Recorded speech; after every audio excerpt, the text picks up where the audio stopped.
works, and let's see if Kescute's words stay true today. rrqhoshi notoriously letting go of the Juicing because they think it's counterable. They can beat it. Now against Falcons, against the GOAT in the mid lane, few on the Juicing. Well, rrqhoshi, if they said they are ready for this Juicing, they have a very good answer to a lot of the things Team Falcons want to do in that glue. Undefeated in the SPS Challenge Finals, 5-0. And yeah, I am still very worried about this glue as a Team Falcons guy. rrq sits at Gen level 3 already. Now going for the lethal wand. rrqhoshi will follow through 2 Sanguine Claws. Should be Retribution committed, and it's won by Kyle TZ. Clinical Retry, Edok. Control the bush. Oh, cancel. That's what you have to look out for with a Badang. Again, I'm also really looking forward to seeing how Ogwen will handle what could be a very bad time for him if he can mitigate that. So far in the lane, in terms of trading the HP, Super Marco does have a bit of a difficult time against that Claude. Ogwen might get caught. Sanguine Claws dodged away from. Good maneuver from Ogwen. rrq just going to get to level 4. Kyle TZ cuts it away. Rins walks away. Kyle TZ doesn't want to dive.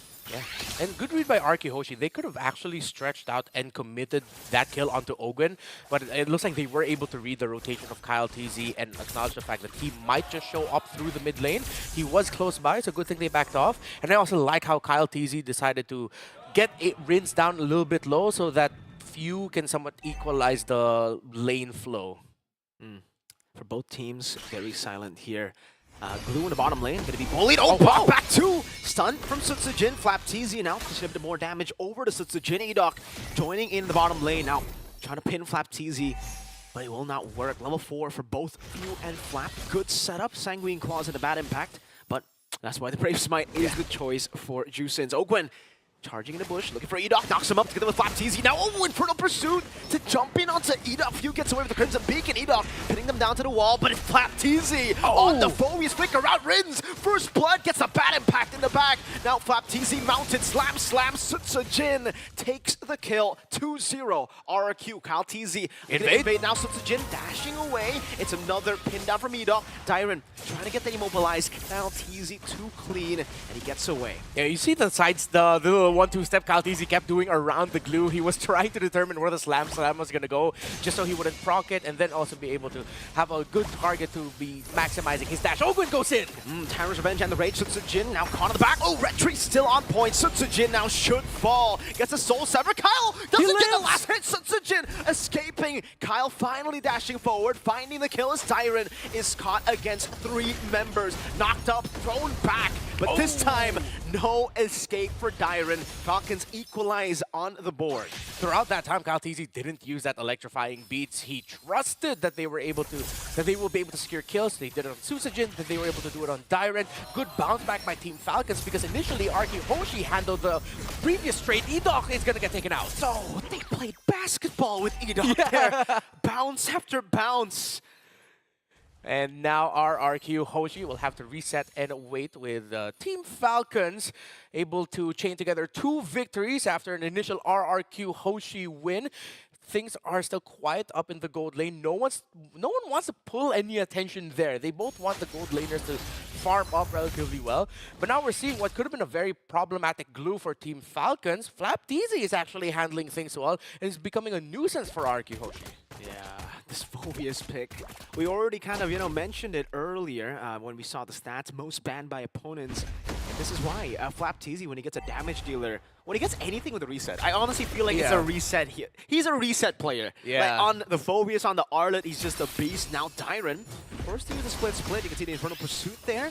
Does he decide to pop it? No, he does not. Few unable to get the Lantern Flare in time. Sutsujin already used skill 1, has to dash away, and is a level down on Kyle TZ. Okay, so typical Team Falcons offense where you see Flap and Few just grouping up together to see what trade they can get, usually up against the opposing EXP laner or roamer, while Kyle TZ will be going into the jungle to see if he can get resources or maybe even bring the opposing jungler down. So again, Team Falcons are still playing how we're used to seeing them play. No, mid lane gank. Rins able to flick around. Tyrant split, not available just yet. And it will be good hope for the kingdom. They have hit Flap and Kyle for them to back away. Now Turtle started by rrqhoshi. Lancer Flare over to Dyron. Now in the back, it's an Infernal Pursuit over to Sutsujin, chasing him forward. Sutsujin Soul Sever, and the bad impact actually does whiff. Sutsujin still able to find a kill. Dyron already mounting Ogwen. Good flicker out from the Slam. And it will now just be both teams backing away. Not really wanting to commit. Risky. They're just poking the Turtle down. Quite risky here for KyleTzy. He's not the healthiest. Already had to dash out. Kyle, back and forth, Sanguine Claws with a Retribution! Oh! Kyle, Tyrant's Revenge! Onto 2! Now the Blazing Duet on from Toy, but it's a double for KyleTzy, and Team Falcons get the dub. That was such a clutch Tyrant's Revenge coming in from Ogwen. That just led to that 2-kill for Team Falcons and even getting the turtle. So now rrqhoshi have to start becoming more careful here, because even though they are winning some trades, encountering some engages, in the long run, Team Falcons' investments are coming up big. 2,700 gold lead for Team Falcons. Despite losing first turtle, and despite the scoreboard being relatively even, this goes to show you the individual leads here, from the pathing of KyleTzy on the Joy to Super Marco getting that 700 gold lead against Toy in this losing matchup should be. Yeah, rushing into the Radiant Armors were the two frontliners for Team Falcons, Ogwen and FlapTzy, so the damage of Rinse isn't quite scary just yet, but it doesn't counter the burst of the bad impact. KyleTzy will be able to get out of getting knocked back by Edok. Yeah, Edok already finishing up the Thunder belt, but I guess this is why we've been very vocal about not really liking the Badang in Rome, or at least not as much as XP. It's because without as many resources as you get as an XP laner, it's kind of hard to get to the power spike of tankiness and cooldown. Yeah, and at the same time, I feel like Badang Rome really is best paired with a burstier type of mage, while the Sicilian wants the scale, wants some time. It's worked out for them in some previous trades, but now as we reach a mid-game power spike for Team Falcons, we're starting to see that if it isn't close and without the items, and if their opposing team has the items, you're not really seeing that much between the combo of Badang and Sicilian. And now it's a scaling game, I guess, for rrq. They're just waiting for the Sicilian and the Claude. I think all the way from the drafts, we already expected rrq to, play for Sicilian and Claude to scale up to the late game, but I don't think they expected to be behind this much at the 7-minute mark. And with their Tyrant's Revenge and the Rage, finding him long range into the outer wall. Good Sanguine Claws to try to cancel it down. Tyrant split, chase down, gets away with 1 HP. The signature Dyron escape. Yeah, it's 100% a fact now that Tyrant is just clutch at being able to escape, being brought so low. So rrqhoshi will give up that turtle, but Sutsujin is taking the purple buff of KyleTzy. Let's see, do they read it in time? Sutsujin recalling in the bush. They Oh, know- what charging Sutsujin gets away just in time, and rrq will look for the trade. Yeah, at this point, mirroring and looking for plays around the cross map is the best thing, the only thing they can do. Yeah, you gotta appreciate also how rrqhoshi has been rotating this. Even though Team Falcons does have the lead, they're still getting resources somewhere for either Sutsujin or Toy. Toy is level 10, only 1 behind Super Marco. Super Marco is leading the farm, but by only around 1,000. No revenge rage. Edok forced to flicker out. Tyron caught in the bad spot. Slam, pass away. Gets knocked out with the Lantern Flare. This time, okay. Infernal Pursuit. Dunked on by Flap. No more 1 HP escapes. Well, I kind of feel like Dyron, maybe just in the back of his head, there's a little bit of a thought brewing. I can do it again at the same time. Oh, wait. Okay. Want to poke on Fuel, forcing the Crimson Beacon. And again, for rrq, I think it's just about saving the mid lane turret. It's stopping the mid lane turret from being taken so that Falcons don't have that much tempo on the map. Yeah, and it's always been the philosophy of Team Falcons that once that mid lane tower is down, all hell breaks loose for the opponents because Team Falcons will just make the most out of it. Ogwen goes in. Bouncing ball to stop Edok's dash. Good disengage from Rins. Gets the Sanguine Claws to stop whatever Falcons were planning there. And again for rrq, grouping up back to mid, sending Toy to the side lanes to get gold and to get XP. And despite being behind earlier by 700 gold, I think he still managed to actually, equalize on the board here when it comes to gold. Let's take a look. No, it's still quite a big gold gap. Now it's even bigger, 1,200 from Marco. Yeah, and what hurts more is that KyleTzy already has the Holy Crystal, so that's a big power spike already secured for that Joy. It's 3-item Marco with the Claws, the Fury, and the Wind Talker, while we're still waiting on the 3rd item to go the Staff for Toy.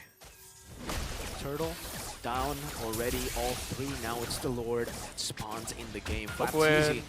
Good zoning. Owen walks out. Revenge in the Rage over onto Edok. Now they're jumping onto Rin's. Teasing good Retribution. Blazing Duet from Toy. It goes to the flag. So they deal damage, but Toy is still there. It's not enough to take Owen just yet. He's forced for Dyron to jump in and now putting himself in a bad spot. He's going to get knocked up again. Fuse waiting for the mana. He needs Kyle! Electrifying beats inside of the turret up top. That's a double 4 for 0 and the Lord to Team Falcons. After a devastating amount of damage that Toy dealt to the wall with the Blazing Duet, they did not have the damage and they couldn't bring anyone low enough to threaten, while Kyle TZ comes in just in the nick of time with the electrifying beats. Oh, that was unfortunate.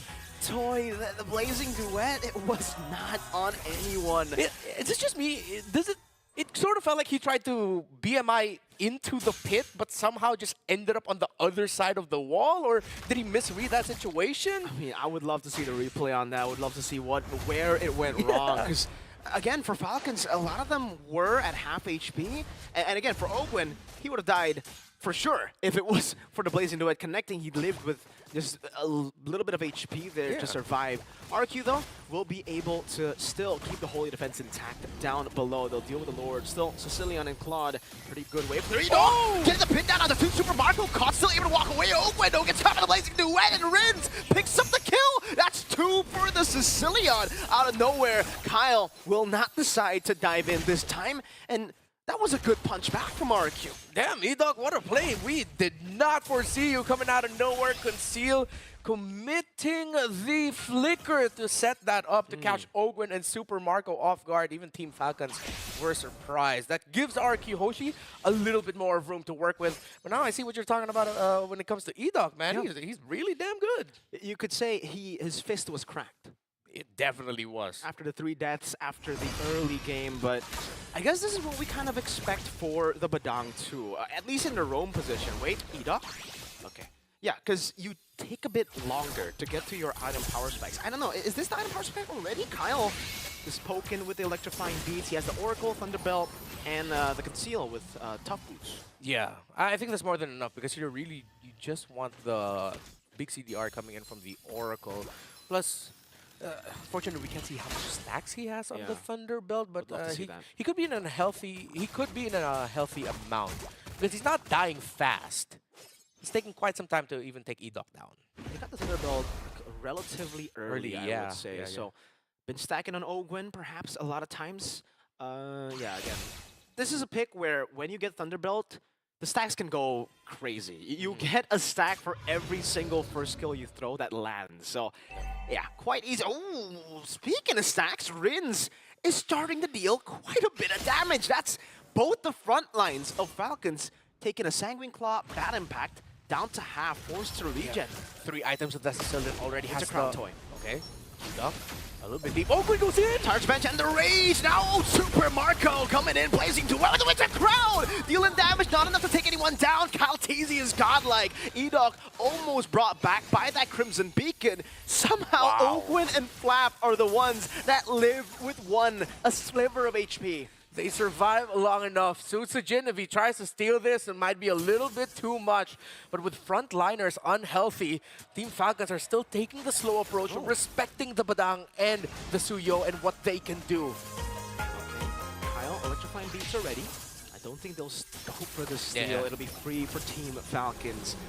And 12-5, still massive gold lead here for Team Falcons as they now look to siege again. But what is going to be the angle to attack the Sicilian and Claude in the base? Yeah, they have to try and see if they can slow front to back it. It'll be way too risky at this point. Although Kyle TZ will have the damage if he can get to Rins to burst him down. But that's such going to be a big trade reliant on if you get to take the glue and the Suyo and the Badang all down. The Sicilian at this point already has 3 items. The Wand, the Lantern, and the Divine Glaive as well. No wonder why Rins hurts. And I'm pretty sure he has hella stacks. Could be at around 220 or 220 despite them losing out in the early to mid. Item-wise, he's doing good too. Great farming so far. Actually, ahead of the Juicin currently on the Sicilian. Suyo sent up top. This is an enhanced Lord now coming to march down to the bottom lane. Should be able to get a charge as Ogwin charges the Tire's Revenge as well. Two sides being attacked. Oh. Sutsujin up top and down below. Ogwin decides to go for that, gets punished for it. Immortality down. Tyron looking for Slam. Oh, doesn't get the Tire's Rage. Oh, Super Marco almost got rid of Toy BMI. Oh, fade away from Super Marco. And rrqhoshi are just going to be waiting in. That's an entry coming in by Flapteezy. Sutsujin trying to go after Super Marco, but Sutsujin will fall to the hands of the GOAT. View down below. That's still a wave that they are trying to utilize. Marco up top trying to siege it down. Calteezy looking for the stacks again. Purify out of the Sanguine Claws. Barely able to escape. rrq keep their base turret in the mid lane intact. But man, was that close. I did not expect Ogwin to commit that Tyrant's Revenge. A little bit too greedy. Immobilized right away, but Calteezy finds E-Dog, and E-Dog's low. Oh my god, the knockup gonna do it! Oh, the Sky Piercer stack for Few. Now the dive in. Tyron able to punish Marco. Still split. Gets away. Every time, Tyrant, every time. And Toy is just trying to defend and succeed. He will. Team Falcons, though, is in an insane lead against rrqhoshi. Lord advantage. 2,036 gold diff. It's a negative 177 for the XP diff, but they got 2 turrets. That practically 3. That turret in the mid lane is a basic attack or 2 basic attacks away from being taken down. And again, for base turrets, the side ones are the most important ones to create that slow push in the far lane. And for Falcons, they're going to be happily taking the Lord right now. I mean, 16 seconds on the Lord. It's a slow push down below. Toy cannot handle it alone. I don't think they can do it fast enough. Yeah, they shouldn't get out of the base here. They can try to get vision, but at this point, committing a full fight is going to be so risky, especially if they do it at the time where Super Marco is just hovering around the mid. And this is another classic Team Falcons play, despite them being in the league. Ogwin and Super Marco pairing up together on the bottom side, opposite of where the Lord is. They're trying to see what they can get there. They're looking at the purple buff timers at the same time. So this is just old school Team Falcons that we're seeing. And now the threat of Super Marco split pushing means that rrqhoshi need to see that they actually cannot get any information where the Irithel is. High chance that that means Irithel is not close to the Lord. I think they use the conceal over to Rins. Heavy crossbow as well. Flicker out from Rins in the mid lane, almost getting caught. But there's a fight here too. E-Dog gonna be caught in the electrifying beast. Flicker to the wall. In front of pursuit from Flap. Up front, down, back again to Tyron. 2 for 0. A forced error from both sides of the map by Team Falcons. Yeah, and that was such a good read because they know that the Sicilian in every team fight is their biggest problem. All the damage that Rins would dish out. So doing what Ogwin and Super Marco did, the conceal to find Rins, at the same time Team Falcon said, oh, the Sicilian's out here, cool, we'll just go ahead and fight this. Despite that just 3 versus 4, they could handle it. And now with a Lord that they have with 3 waves, that mid lane turret will be taken down. Calteezy and the stacks to zone them away. rrq, do they have what it takes to defend against this siege now? Well, as long as Rins puts himself in a very healthy position, they should have it. But the entry of Toy with the Blazing Duet will come in big too. Calteezy's electrifying beast every time has always been late entry. It's the reason why he's 8-0 and 7. He is deathless. rrqhoshi cannot overcommit at the start of the siege, because if they do, they'll just be susceptible to Calteezy coming in late, wiping them out, and Team Falcons winning it. I think that's an evolved Lord too, to make things tougher for rrq. Sutsujin trying to deal with the wave in the bottom lane. Again, it's a conceal from Ogwin. He walks up, forces Sutsujin to use the retribution. E-Dog cancel out the conceal and the charge. Tyron melted down, force a flicker back. Oh, what happens in the back line? Calteezy melting everybody. Kyle on the base. Kyle on